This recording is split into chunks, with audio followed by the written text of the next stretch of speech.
as you can see now, these are the list of different Ifa, you understand, that they carry together.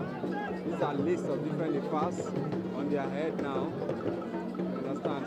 So these are the ship titles, Ifa ship title, you understand. They're going to surround it and they'll pray. So after surrounding it with a prayer, so after that they'll go to Araba to go and do a prayer. It's one of the rituals that have been made. For the Yoruba land, so that everybody can have peace and harmony. So everything that I'm working towards, it shall be in reality. So this woman was the only woman in their mix now. So this is Araba Agbaya, as you can see. The woman behind, right in front of me, she is the only Araba Agbaya, you understand? So they're making a ritualist about the Ifa.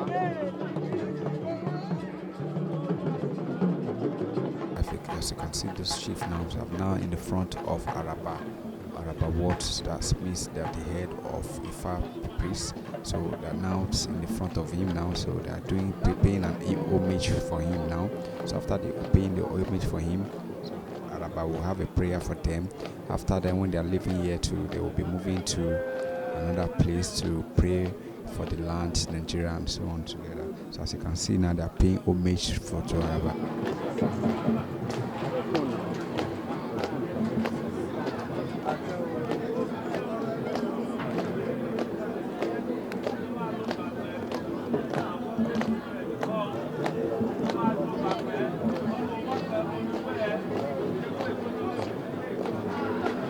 The phone, I can't even move back. That is why I just come here. What I want to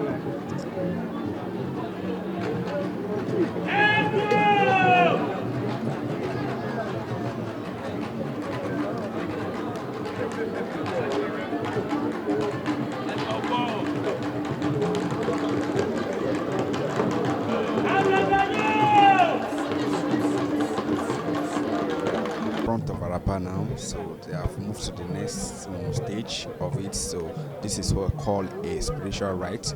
You understand? They are going to do the spiritual rite. They'll pray for the nation, pray for Yoruba land, and pray for individual. How will you know that the prayer has been answered? There is a significant ways that you will use to know. As you are watching the video, you notice, you see a sign that takes you that the prayer has been answered. Just keep watching the video and make sure you let our heart let it roll. If you're not subscribed, please kindly subscribe to our YouTube channel for us to watch more indigenous videos of us. You understand? We have different festivals coming up. You understand? When you watch this video today, you know what text you that the prayer has been answered. You see the sign.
Cameraman wo need there.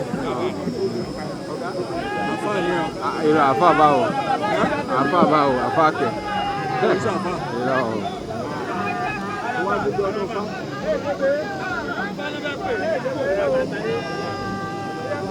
Ànàtí o. Wọ́n fẹ́ pè fún mi bí ẹ̀kọ́ mi bá máa ń lò. Ànàtí o.